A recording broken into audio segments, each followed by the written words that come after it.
Please subscribe my channel and press the bell icon so you never miss any video from Math by Ijaz Ahmed. आउज़ुबिल्लाहिमिनश्शैतानिर्रजीम बिस्मिल्लाहिर्रहमानिर्रहीम। 2 दिन पहले मैंने एक integration पे एक वीडियो डाली है जिस पे 3.2 मैंने स्टार्ट की हुई थी। तो आपको मैंने बताया था कि उसमें से 4 MCQ 10 शॉर्ट क्वेश्चन और 2 लॉन्ग क्वेश्चन के साथ 34 नंबर का पेपर बनना है। तो उसमें मैंने आपको पावर रूल और लॉग रूल का थोड़ा सा बताया था। आज उसी की चेन आगे मैं लेके जाऊँगा। सबसे पहले मैं आपको बता दूँ कि अगर मेरे पास जो आपको एक फार्मूला मैंने बताया था कि अगर मेरे पास एक फंक्शन है एक्स एन, तो उसकी इंटीग्रेशन का जवाब एक्स एन प्लस वन होगा और वही जो ऊपर उसकी पावर में होगा नीचे डिवाइड हो जाएगा और सी साथ प्लस में आ जाएगा जो कि एक कांस्टेंट वैल्यू है। आपको मैंने सी के मतलब बताया था कि ये एक अलहदा टॉपिक है, इसके मतलब मैं अलहदा से एक वीडियो में इंशाल्लाह बनाऊँगा। तो फिलहाल आपने ये फार्मूला याद कर लेना है। आज हम लॉगरिथम रूल, जो कि मैंने आपको कल थोड़ा सा डिटेल में भी समझाया था, पिछली वीडियो आप देखेंगे तो लॉगरिथम रूल के मतलब आपको मैंने मुकम्मल बता दिया था। आज उसका एक सवाल हम करेंगे। जैसे मेरे पास ये लॉगरिथम रूल है, इसमें ये है कि फंक्शन मेरे पास बटे में होता है और साथ उसका डेरिवेशन मौजूद होता है और डेरिवेशन के साथ इंटीग्रेशन का साइन लगा हुआ है। तो इसे हम ना लॉग में लिख देते हैं और साथ सी लिख देते हैं। अब इसी तरीके से मैं एक सवाल हल करके आपको लॉगरिथम रूल के मुताबिक बता दूंगा कि ये किस तरीके से हल होता है।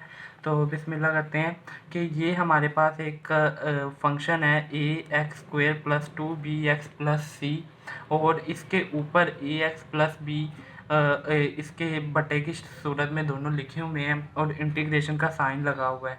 तो हमने करना क्या है कि अगर इसका डेरिवेशन इसके साथ ज़रब हो रहा होगा, मतलब इसका डेरिवेशन इसके ऊपर पड़ा होगा, तो हम इसे लॉग की सूरत में लिख सकते हैं। जिस तरह ये वाला सवाल है, तो हम इसका डेरिवेशन बना लेते हैं। तो इसका डेरिवेशन क्या होगा? अगर मेरे पास एक अलहदा फंक्शन हो, जैसे ये है A X square plus 2bx plus C, अगर ये y के बराबर है फ़र्ज़ करते हैं, तो इसका डेरिवेशन क्या होगा? D Y over D X. ठीक है, ए जो सा है वो कांस्टेंट होगा और D over D x. Differentiation के मतलब भी मैंने 2 वीडियोस बनाई हैं, तो आप देखेंगे तो ये चीज़ आपके लिए बहुत आसान हो जाएगी। और ये भी कांस्टेंट वैल्यू है, तो डी ओवर डी एक्स होगा प्लस ये कांस्टेंट वैल्यू है सी, तो इसकी जगह 0 आ जाएगा। तो हम यही लिख देंगे ए, 2 शुरू में आ जाएगा, 2 में से 1 माइनस हो जाएगा, तो यहाँ पे 1 आ जाएगा और बेस का फिर से डेरिवेशन 7 आ जाएगा। ठीक है, बेस का डेरिवेशन 7 आ गया और प्लस 2b, ये जो होता है वो 1 बन जाता है। तो मेरे पास जो जवाब आया 2ax प्लस 2b, ये D Y over D X का मेरे पास जवाब आ जाता है। तो वो ये मैं अगर मैं यही चीज़ यहाँ पे बना दूँ तो मैं इसको लॉग की सूरत में लिख सकता हूँ। मैं इसको इस तरह बनाना चाहता हूँ, तो मैं ये करता हूँ कि इसका डेरिवेशन बनाने के लिए इसके साथ मैं 2 को ज़रब कर देता हूँ और 2 को अगर ज़रब करूँगा तो इसका डेरिवेशन मुकम्मल हो जाएगा। तो इस तरह करते हैं कि हम इसके साथ 2 को तकसीम भी कर देते हैं और 2 को ज़रब भी कर देते हैं पूरे फंक्शन के साथ। बाकी फंक्शन वैसे का वैसे ही आ जाएगा। A X square plus 2bx plus C और डी एक्स 7 आ जाएगा। ठीक है, अब ये 2 अंदर भी जा सकता है, तकसीम वाला मैं बाहर लेके देता हूँ। A X plus B, A X square plus 2bx plus C. ये आपका सवाल 3.2 एक्सरसाइज में से ही मैंने लिया हुआ है, तो आप देखिएगा। अब 1/2 वैसे का वैसे ही आ गया। ये 2 अंदर अगर ज़रब हो जाता है, 2ax प्लस 2b, ये आ गया A X square plus 2bx plus C, ये चीज़ बन गई। तो आप देखेंगे कि ये जो सा फंक्शन यही है जो मैंने ऊपर उसका डेरिवेशन बनाया था, तो इसका डेरिवेटिव ऊपर बन गया। तो मैं इसे लॉग की सूरत में लिख दूँगा।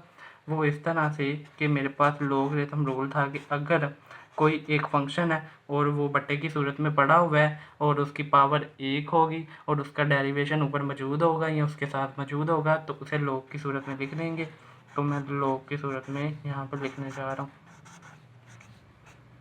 +2bx प्लस सी और साथ प्लस सी जो कि कोई भी कांस्टेंट वैल्यू है, तो मैं साथ लिख दूंगा। एक चीज़ आपने मज़ीद देखनी है कि यहाँ पे सी अंदर भी मौजूद है बाहर भी मौजूद है, तो आपने एक जैसा सी ना हो तो यहाँ पे सी डॉट लगा लें, क्योंकि ये कोई भी एक कांस्टेंट वैल्यू है where C naught is also constant. C naught एक आल्फा कांस्टेंट वैल्यू है, तो हमारे पास इसका जवाब ये आ जाएगा जो कि इंटीग्रेशन का जवाब होगा। ये लॉगरिथम रूल आपको मैंने बता दिया। अब इसके बाद मैंने आपको पावर रूल के मुतालिक कल बताया था कि पावर रूल में हम करते क्या थे। पावर रूल में ये था कि अगर मेरे पास कोई भी एक फंक्शन है वो बट्टे की सूरत में नहीं लिखा हुआ, अगर वो बट्टे की सूरत में नहीं लिखा हुआ और उसके साथ उसका डेरिवेशन मौजूद है और इंटीग्रेशन के अंदर मौजूद है, ये सारी रकम जितनी भी है, तो हम करेंगे क्या कि उसकी जो n वैल्यू है उसमें एक ऐड कर देंगे और उसी के साथ ही डिवाइड करके प्लस सी साथ जो कि कांस्टेंट वैल्यू कर देंगे। एक सवाल मैंने पिछली वीडियो में आपको हल करके बताया था और एक सवाल आज मैं हल करके बताऊंगा। मेरे पास यहाँ पे फंक्शन है i बराबर है a माइनस 2x 3/2 dx। तो अब इसको भी मैं अलहदा सॉल्व कर लेता हूँ। इसका मैंने डेरिवेशन देखना है कि डेरिवेशन क्या बनती है। डेरिवेशन के लिए आप मेरी पिछली वीडियोस भी देख सकते हैं। अब ये एक मेरे पास फंक्शन हो a माइनस 2x यहाँ पे है, तो a माइनस 2x मैं लिख लेता हूँ। बेस है ये, तो इसका अगर मैं डेरिवेट करना चाहता हूँ तो dy/dx आएगा और इस तरफ भी d/dx आ जाएगा। ठीक है भाई, और साथ ये फंक्शन वैसे का वैसे ही लिख दूंगा। Differentiate with the respect to x कर रहा हूँ मैं। d/dx a माइनस 2 d/dx और x, ये दो कांस्टेंट था तो शुरू में आ गया। a भी एक कांस्टेंट है, 2 भी एक कांस्टेंट है, ये जो सा है वो तो ज़ीरो हो जाएगा, ये ज़ीरो हो जाएगा। कांस्टेंट वैल्यू की डिफरेंशिएशन ज़ीरो होती है। 2 ये तो 1 हो जाएगा, तो मेरे पास जवाब आ जाएगा -2। ठीक है, अब मैंने यहाँ पे -2 अगर मेरा अंदर डिफरेंशिएशन के तौर पे डिफरेंशिएट फंक्शन के तौर पे आ जाता है तो मैं इसमें एक ऐड कर दूंगा और उसी के साथ डिवाइड कर दूंगा। इसलिए मैं करूँगा ये कि 1/2 के साथ इसको डिवाइड भी कर दूंगा और सरफ भी कर दूंगा।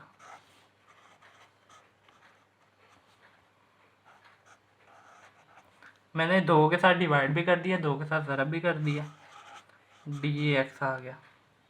ठीक है, अब मैं स्टेप बाय स्टेप वाइज कर रहा हूँ कि अब मैं माइनस भी इस चीज़ का 1/2 वैसे का वैसे ही आ जाता है।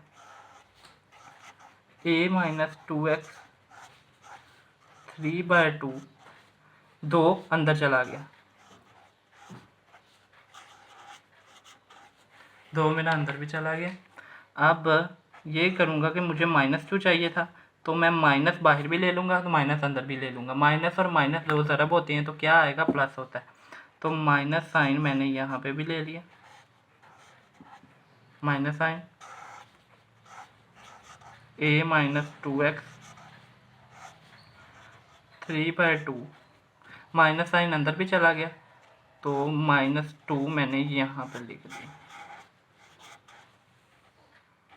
अब आगे मैं क्या करूँगा, -1/2 वैसे का वैसे ही रहेगा अब इसमें मैं एक ऐड कर दूंगा और उसी के साथ ही डिवाइड कर दूंगा, क्योंकि मेरा पावर रूल कंप्लीट हो रहा है कि इसका डिफ्रेंशिएशन इसके साथ मौजूद हो। तो इसमें एक ऐड करते हैं और इसी के साथ ही डिवाइड करके सी सा लिख देते हैं। तो मैं यहाँ पे डॉट लगा के ज़रब की लामत a minus 2x 3/2 plus 1 3/2 plus 1, यही मैं लिखूँगा, प्लस सी जो कि कोई भी एक कांस्टेंट वैल्यू हो सकती है, माइनस 1/2 वैसे का वैसे ही। अब ये जो इसका हम एलसीएम लेंगे तो क्या आएगा, 2 3 प्लस 2, और इसी तरह ही ऊपर करेंगे a माइनस 2x, इसको हम हल करेंगे तो 5/2 आ जाएगा, प्लस सी कोई भी एक वैल्यू जो कि कांस्टेंट होगी, ज़रब 2/5। ये जो नीचे वाली रकम थी मैं ऊपर ले गया हूँ, तो ये आ जाएगा a minus 2x 5/2 plus C आ जाएगा। और इसका जो लास्ट जवाब है, जितना आपसे हल हो रहा है उतना आप हल करेंगे। अगर फालतू स्टेप आप करते हैं जिससे आपके नंबर कट सकते हैं तो वो ना कीजिएगा। 5/2 प्लस सी, और ये आई के बराबर है, जो कि मैंने ऊपर कहा था कि आई के बराबर है, उसका मैंने डिफरेंशिएट 7 बना लिया, ये -2 डिफरेंशिएट 7 बना लिया। उसके बाद उसमें एक ऐड कर दी जो कि पावर रूल था मेरे पास। पावर रूल के बाद ऐड करके मैंने उसका एलसीएम लिया, एलसीएम लेके इस रकम को मैं ऊपर ले गया, ऊपर लेके 2 2 के साथ कैंसिल होता है, तो मैंने लास्ट जवाब ये लिख दिया कि मेरे पास ये लास्ट जवाब है। अब आपको एक अगला सवाल मैं करवाता हूँ जो कि पावर रूल और ये लॉगरिथम रूल से थोड़ा सा अलग है। ये भी 3.2 का ही एक क्वेश्चन है, जिसमें बताया गया है कि डिफ्रेंशिएशन में √1 माइनस कोस टू एक्स एक फंक्शन दिया हुआ है और कहा है कि इसको इंटीग्रेट किया जाए। अब मैं इसको इंटीग्रेट करने से पहले इस चीज़ को मैं इंटीग्रेट किस तरह कर सकता हूँ वो मैंने इस फॉर्मूले में मैंने बता दिया हुआ है। ये फार्मूला आपको याद रखना पड़ेगा। ये आपने 11वीं में भी फार्मूला किया हुआ है, 10वां चैप्टर जो कि आपका 11वीं की बुक का 10वां चैप्टर है, उसमें ये था कि 1 माइनस कोस टू एक्स बराबर है 2 साइन स्क्वेयर एक्स।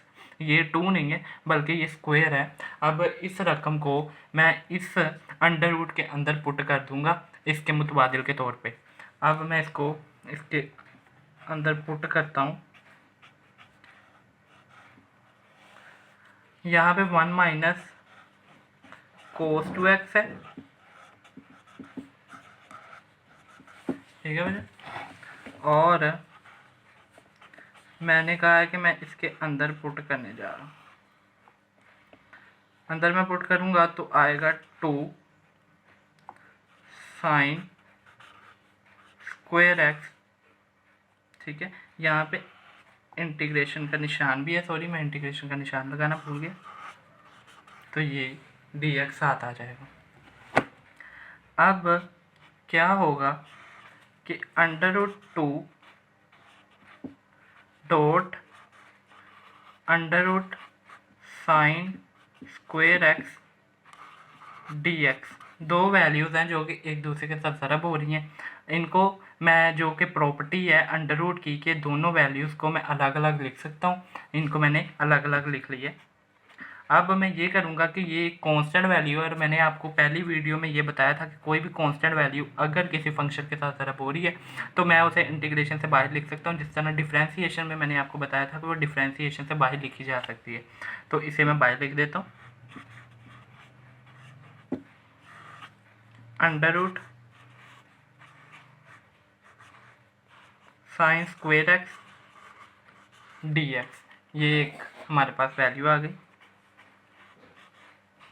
√2 तो कांस्टेंट वैल्यू जो कि कॉमनली बाहर रहेगी, ये स्क्वायर है, ये अंडर रूट है, तो हम लिख सकते थे साइन स्क्वायर एक्स और अंडर रूट की जगह 1/2 dx, ठीक है।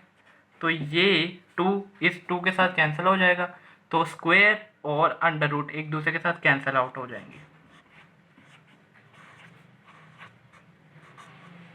sin x dx। अब कुछ आपको फॉर्मूला हैं, ये इंटीग्रेशन के कुछ फॉर्मूले हैं, वो आपको याद रखने पड़ेंगे कि अगर साइन फंक्शन है हमारे पास और इंटीग्रेशन के अंदर वो आ जाता है तो हम उसका जवाब जो सा है वो होगा माइनस कोस एक्स। मतलब जब भी साइन फंक्शन आप देखें किसी इंटीग्रेशन के अंदर लिखा हुआ है और आपको कहा है कि इसका इंटीग्रेट किया जाए साइन फंक्शन का, तो आप उसका जवाब सिंपली माइनस कोस एक्स लिख देंगे। और अगर आप कहें कि मेरे पास एक कोस फंक्शन है और वो इंटीग्रेट करने को कहता है आपको एग्जामिनर, तो आप उसका जवाब साइन एक्स लिख देंगे। सिंपल, ये आपको याद रखना पड़ेगा दोनों। तो यहाँ पे साइन एक्स है, तो साइन एक्स का जवाब क्या होगा, cos x minus cos x, जो कि मैंने आपको बताया minus cos x plus C आ जाएगा, ठीक है, minus under root 2 cos x. ये अंडर रूट 2 सी के साथ भी ज़रब हो सकता है, मगर हम इसको सी के साथ ज़रब नहीं करेंगे क्योंकि हमारी ये प्रॉपर्टी होल्ड नहीं करती, क्योंकि ये कोई भी एक कांस्टेंट वैल्यू है। अगर ये अंडर रूट 2 कांस्टेंट वैल्यू के साथ ज़रब होती है तो आती तो फिर भी कांस्टेंट ही वैल्यू है। जिस तरह मैं आपको बता दूं कि अंडर रूट 2 सी लिख दिया और ये दोबारा क्या आ जाएगा 2 कोस एक्स प्लस ये है वेयर सी एक कांस्टेंट नंबर है, तो अंडर रूट 2 एक कांस्टेंट नंबर के साथ ज़रब होता है, तो फिर भी कोई एक कांस्टेंट नंबर आएगा तो मैं यहाँ पे सी ही लिख दूंगा, जो कि मेरा जवाब आई आ जाएगा और ये सारा मेरा जवाब आ जाएगा। तो इंशाल्लाह 3.2 का एक आधा सवाल मैं मज़ीद करवाऊँगा और इसके बाद मैं डिफ्रेंसीशन का 2.4 का मैं स्टार्ट करवाने जा रहा हूँ। तो आप पिछली वीडियो देख सकते हैं जिसमें आपको डिफ्रेंसीशन के मतलब बताया है, इंटीग्रेशन के मतलब बताया है। तो कोशिश है मेरी कि ज़्यादा से ज़्यादा मैं वीडियो डालूँ, ये कि आपको आसानी हो और पेपर हमारे मई जून के महीने में हो तो तब तक हमारा सिलेबस भी ख़त्म हो। अस्सलाम वालेकुम।